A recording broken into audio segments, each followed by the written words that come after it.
Two and a Half Admins, episode 86. I'm Joe. I'm Dalton. And I'm Alan. And here we are again. And we don't have Jim with us. Unfortunately, he's feeling a little under the weather. So we've got you, Dalton. So thank you for stepping in at the last moment. No problem. I'm glad to be here. People may know you from Linux After Dark, linuxafterdark.net. And is it fair to say you're a reluctant sysadmin? Yes, absolutely. Only when required. Okay, good. Well, before we get started, your customary blog post plug, Alan, curiously was written by Jim, and it's Improving Replication Security with OpenZFS Delegation. Yeah, so this is using the ZFS allow framework to give a non-root user the privileges required to do ZFS replication. So on the sending machine, you can make it so it can only send and not do anything else. And then on the other side, you can set up a user that can only receive and nothing else, and then use those with replication, both manually as described in the article, or Jim also spells out how to do it with his tools, Syncoid. And this way you can do the replication without requiring any root or use of sudo at all. And it makes it much more secure because if someone does compromise the server, then they can't as easily jump to other machines, or they can jump to the other machine, but they're stuck with a user that has no permissions to do anything except for send or receive backups. Right, well, link in the show notes as usual. Let's do some news then, and the first is that OpenSSH 9.0 has been released, and this is quantum computing proof, supposedly. Well, they specifically designed it as a hybrid, right? So they use the streamlined NTRU prime post-quantum crypto stuff, but also the X25519 stuff that we've been doing now, so that if either one of them gets broken, the other one is still there. By combining the two, we make sure that we still have something that works if one of the two gets broken. And they say, even though there's no quantum attacks yet, the reason they switch to this is as a backstop against any weakness in the future, specifically to prevent capture now, decrypt later, right? So even though right now there's no way to crack either of those algorithms, if we wait until there is to switch, it means that, if a government or bad people or whatever were recording the encrypted traffic, and then there comes up with a way to crack one of these key exchange algorithms, then they might be able to decrypt it. But by switching now to basically a hybrid of the two, or a combination of the two, it means that if they break one of them, they won't be able to decrypt it.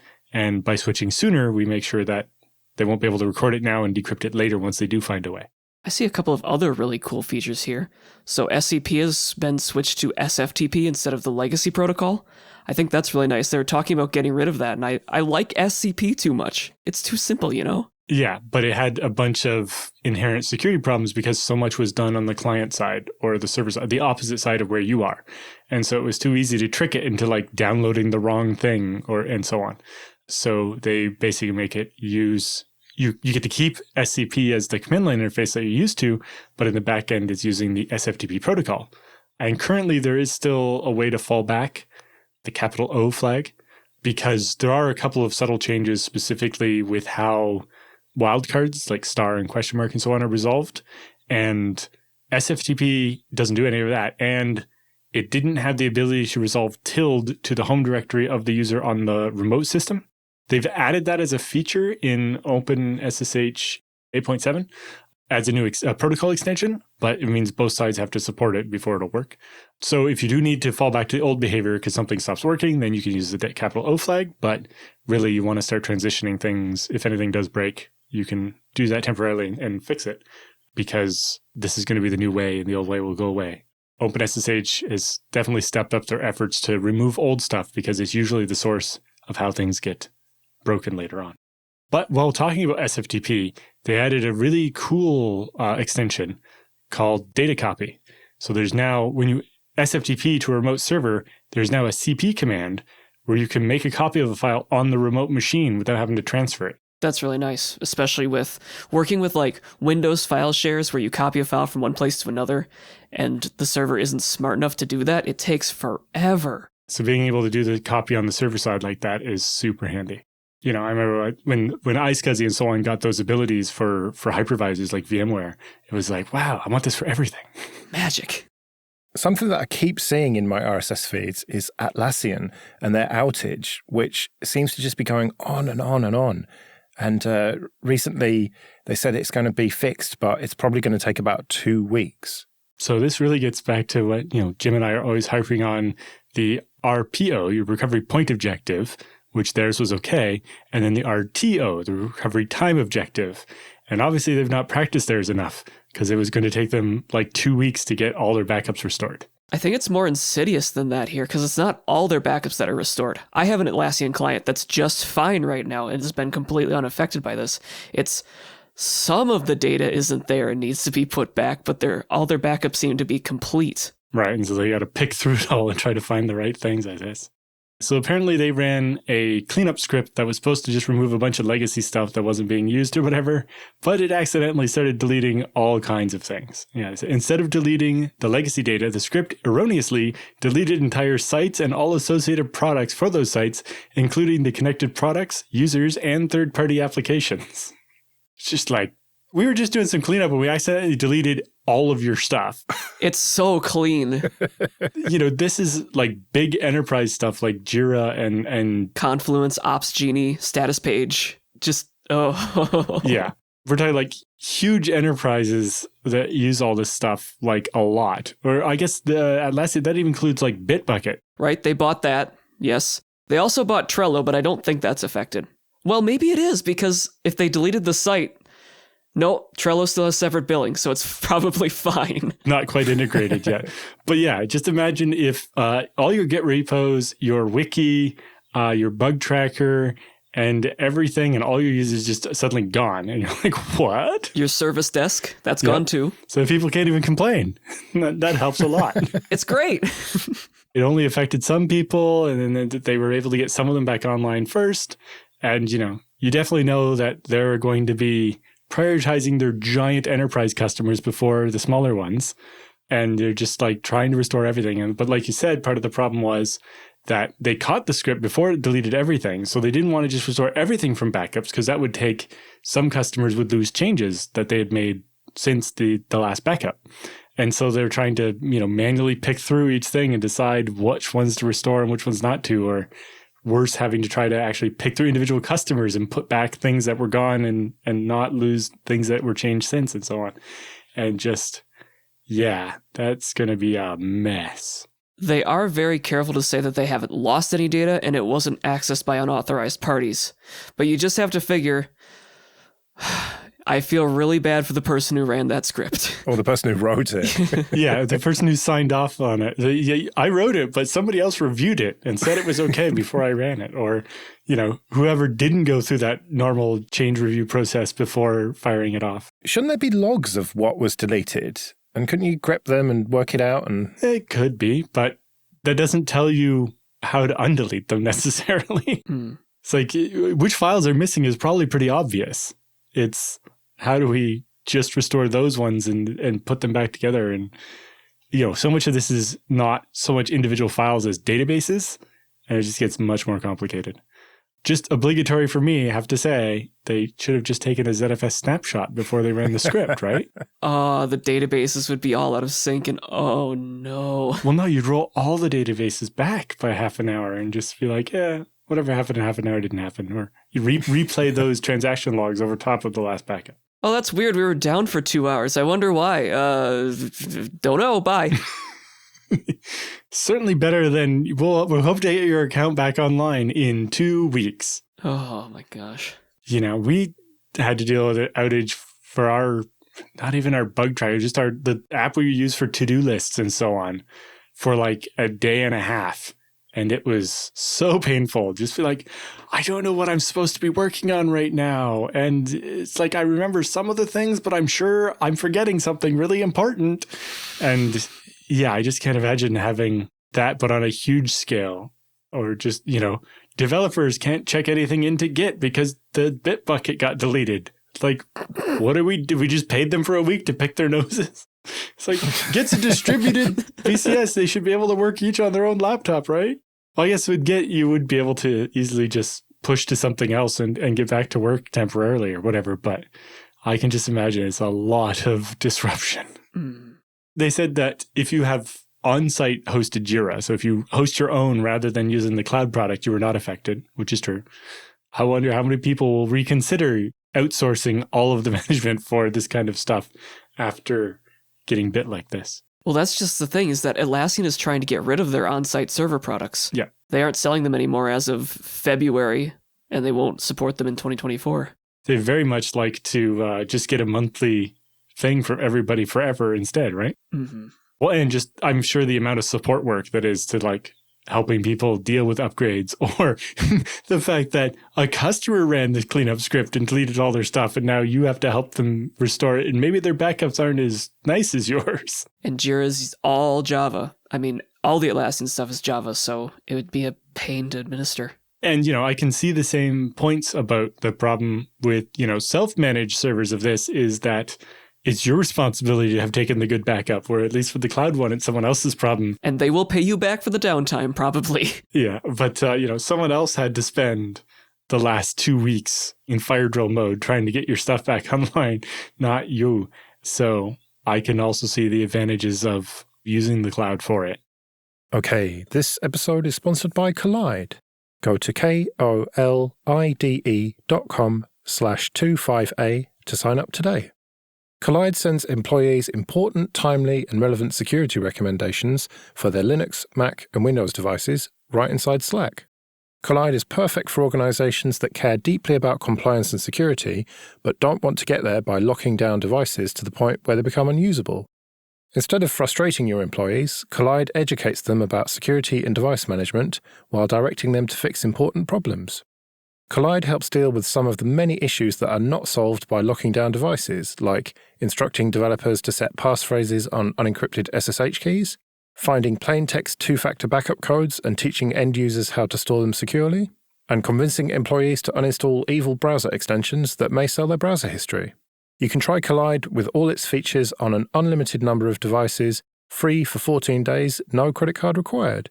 Try it out at kolide.com/25A. That's KOLIDE.com/25A. Let's talk about Apple's AirTags. Now, I've seen write-ups about various criminal activities that have been done with these things. Mostly car thefts and stuff. That was the big thing. But it's actually worse than that. There's a Motherboard article that we can link to called "Police Records Show Women Are Being Stalked with Apple AirTags Across the Country." And they managed to get hold of a bunch of data from police departments all across the US, and it doesn't look good. Apple's AirTags, of course, are these little things that you can buy. I think it's like 3 for $100 or something. And you stick them in your bag, or I've seen even someone can get one inside a Steam Deck as well, even. And the idea is that they use Bluetooth to communicate with all Apple devices all over the world, and then can report where they are. So if you leave your bag on the bus or whatever, it's trivial to find it. But of course, anything involving tracking can be abused and is being abused, and people are arguing that Apple are not doing enough here. The first thing I was kind of heartened to notice is that Apple did put some thought into this for the initial release. Some of the things they came up with is the kind of thing I would have only expected somebody to think about after it had been used this way. So the fact that they shipped with some of these features by default helps a bit. What, like chiming? Yeah. So if the AirTag is separated from its parent or owner or whatever for more than about 24 hours, it'll start just beeping so that somebody will look at it. And partly that's to make sure that your lost item gets found, even if nobody with an iPhone walks by. But also it means that, you know, most of these police reports are based on women who found the AirTag because it started beeping and then called the police about it because they apparently knew they were being stalked or whatever. Whereas, you know, if Apple hadn't thought to do that, how many of these cases might have not gotten reported the same way? And absolutely, Tile, for example, I don't believe did that before either. So it's better. Just the main point of the articles is arguing that they didn't do enough. For example, when the AirTag shipped, it was 3 days that the AirTag had to be away from its owner before it would beep, which has now gone down to 8 hours, which seems like a better idea anyway. And that there is, or was at launch, no way to detect this using an Android phone is kind of a big deal. which there wasn't with a Tile either, but you'd have to be a little bit more savvy to know that Tile existed to be able to stalk someone with it, whereas an AirTag is just, look at this, you bought an iPhone. We have this thing too. Would you like one? Or 4? Yeah. It is interesting even looking at Apple's page about it. And they're like, if your iPhone and an AirTag keep being in the same place a lot and it's not yours, we'll let your phone know sooner. And it's like, yeah, so what if the person being stalked doesn't have an iPhone? And then it's like, oh, well, after a while, maybe it'll start beeping until it runs out of battery or something. It definitely does seem like a second effort rather than they very much are assuming that they only care about people who have iPhones. Yeah. There is an Android app that they released, but you have to know about it. I mean, I didn't know about it. You'd have to suspect you are being tracked to bother installing this app to see if you're being tracked, right? Yeah, exactly. There is a free and open source app called AirGuard that's on F-Droid that you can get. Same situation, but doesn't require Apple's app from Google Play. And yeah, if you have an iPhone, it automatically will tell you, but you need to have an iPhone for that. Well, even if you have an iPhone, I don't know if you've actually seen Apple's official instructions, but it's like, if you have an iPhone, iPad, or iPod Touch, Find My, which is really strange that they shorten it to just that, and they capitalize it just like, but it just using it in a sentence is really weird. Find My will send a notification to your Apple device. This feature is available on iOS and iPad OS 14.5 or later, blah, blah, blah. But you have to go to Settings, Privacy, Location Services, and turn Location Services on. And then Location Services, System Settings, and turn on Find My iPhone. And turn on Significant Locations so that it'll notice when you go home and so on. And turn on Bluetooth. And go to the Find My app, tap the Me tab, and turn tracking notifications on. It's like, okay, so I have to give away all my privacy to find out if I'm being stalked? If I'm worried about being stalked, maybe the first thing I'm going to do is turn location services off, right? Well, I'm not worried about being stalked, and it's the first thing I do with any device. Yeah, and like, you have to turn Bluetooth on? That's the first thing I turn off. I don't have any Bluetooth devices, and I don't want to waste my battery, let alone have other people be able to see my phone doing stuff or even just track the MAC address and so on. And so it does seem a little weird. Although technologically, I don't know how much more they can do about it and still have the product be useful, which, I don't mean that we have to bias towards, you have to be able to make AirTags, but what more could they be doing, I suppose, is a question. Well, what they could be doing is something similar to what they did with COVID and contact tracing. That was something that was baked into the OS, and there was some coordination, or at least efforts to coordinate with Google to put it into Android. And there are people arguing that this is very, very serious and should be baked in at the OS level to both iOS and Android. And you shouldn't need to mess around installing applications and going through settings. If you're being stalked with one of these things, similar with Tile or whatever, you should be notified about it automatically. Yes, well, that's the one that really starts to raise questions is, for this to work, you need it to work with all of these types of devices, not just AirTags and Tile, but the next thing and whoever else. And it's like, how do we make sure everybody, every startup has access to that level of something on your phone? And what if they start abusing it to advertise to you or something? What we need is a new standard. Yeah, like we'll call it Bluetooth Tracking 5.2 Gen 1. Yeah. There was a recent Tom Scott video on his Tom Scott Plus channel, his second channel that he does with other people, where he actively tried to get tracked across London. But there he was deliberately running around London trying not to be tracked. And it was actually quite hard to do that. Right. Because it doesn't really give quite the level of real time you expect from like the movies when you put a tracker on somebody. Yeah. And you get the little ping, ping, ping, ping going on. But in particular, definitely good for, you just want to find out where someone lives. So you stick the tracker on them and figure out where they go and stop. Yeah, find out where they live, find out where they work, find out the favorite coffee shop or bar that they go to. Because most people go places and hang around for a while. They don't just run from place, literally run, he did in this video, from place to place. I thought it was interesting the way they did the challenges on the episode of, had specific tasks so that the other person just wasn't completely in the dark. It seems like it could have been a fun game, but it didn't really teach me as much about AirTag stalking as I was hoping the video would. Yeah, I expected it to be more like the movies and more accurate because the whole point of this whole system of theirs is that it uses every Apple device in the world as long as they've got Bluetooth on, which is on by default for most of them. And so I thought it would be more accurate, but it reassured me just a little bit, I think. I imagine they do it on purpose, that they don't quite give you the level of real time. Although, if instead of Tom Scott running around, it was your laptop bag, you would hope to be able to track it a little better. They're also dealing with trying to make sure that they aren't completely draining your battery and things like that. So it makes sense that they aren't completely real time. Although you'd think that with the population density in London, there'd be enough iPhones to make this really work. Yeah, exactly. That's why they chose London to do it. Kind of to the battery saving point is it's mostly about finding when two things are near each other for a bit of time, not you ran past someone who had an iPhone with an AirTag in your backpack. I suppose at some point the thief will stop running.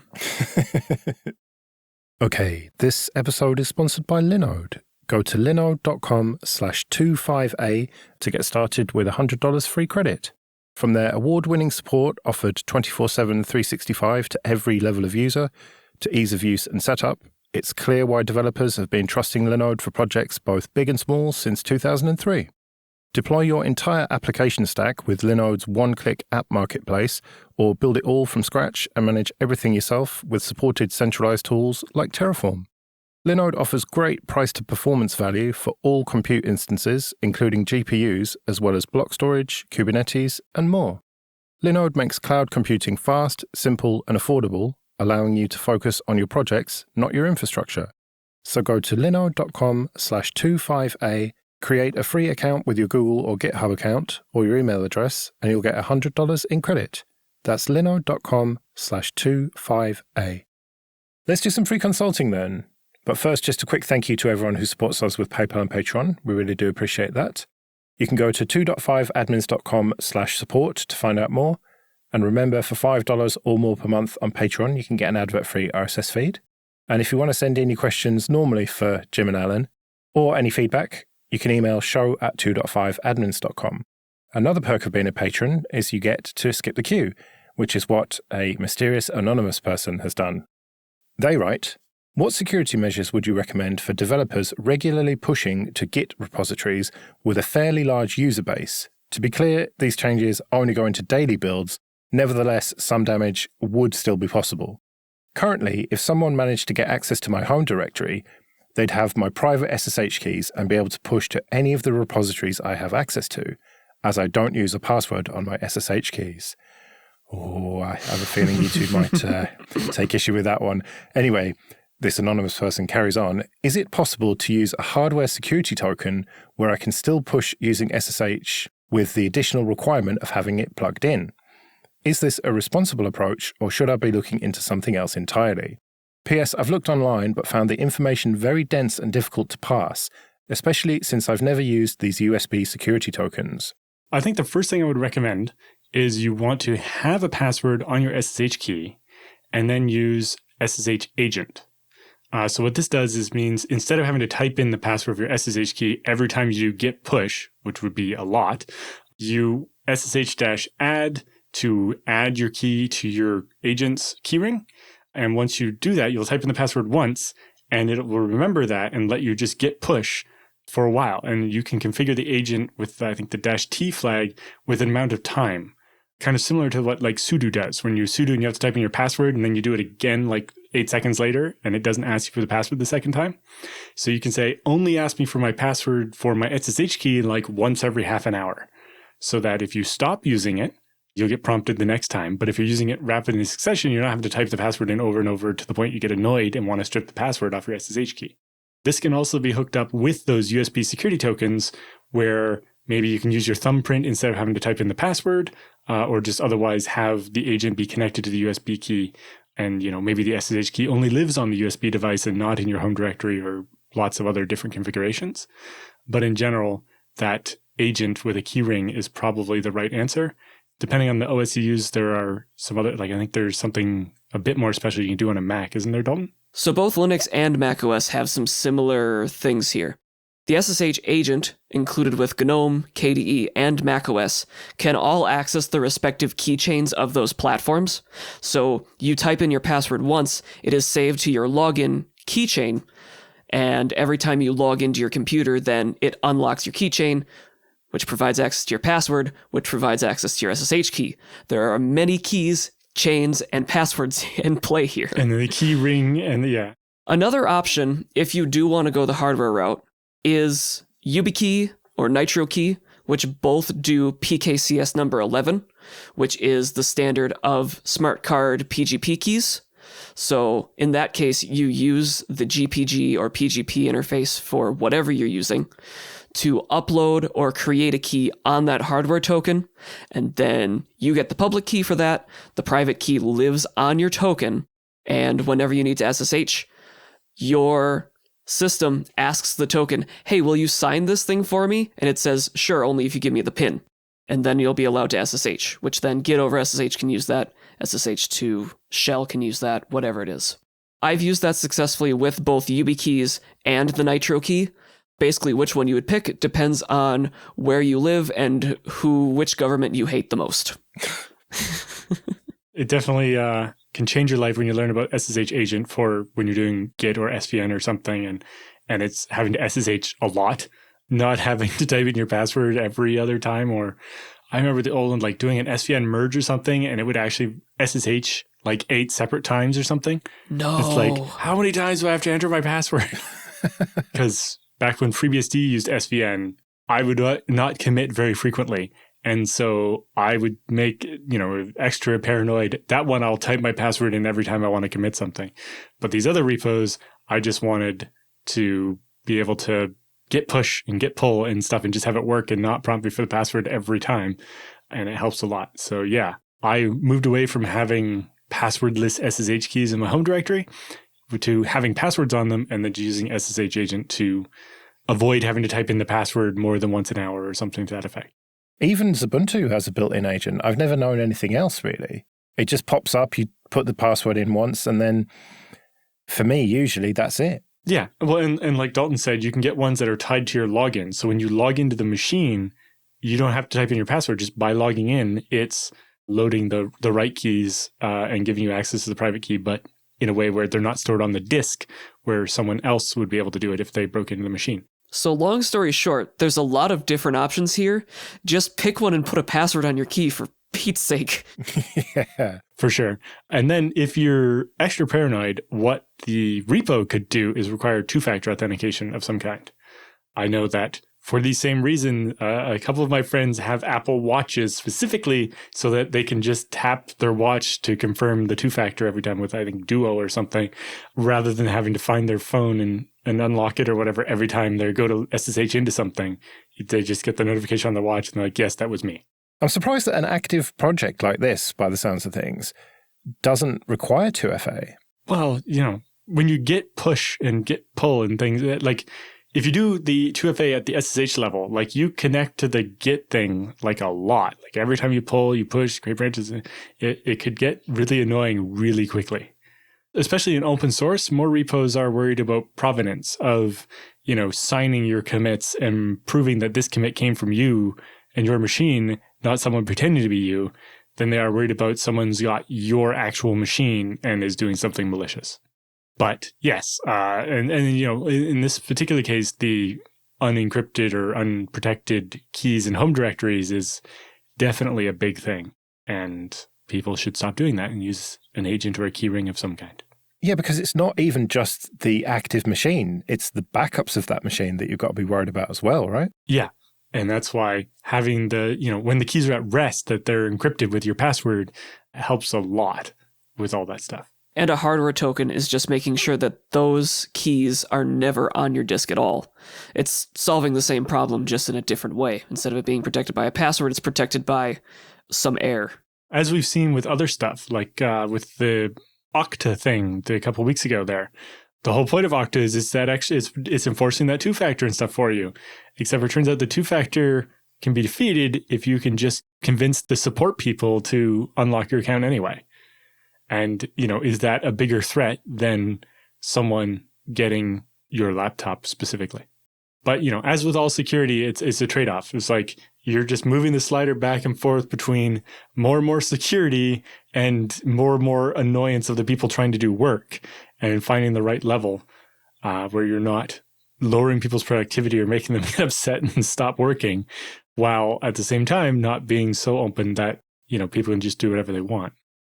Right, well, we'd better get out of here then. Thank you very much again, Dalton, for joining us. And people should definitely check out Linux After Dark. LinuxAfterDark.net. In spite of the fact that Joe is also on that show. You can find me on Twitter at Joe Ressington. I'm at Universal Superbox on Twitter. Just find it in the show notes. And I'm at Alan Jude. We'll see you next week.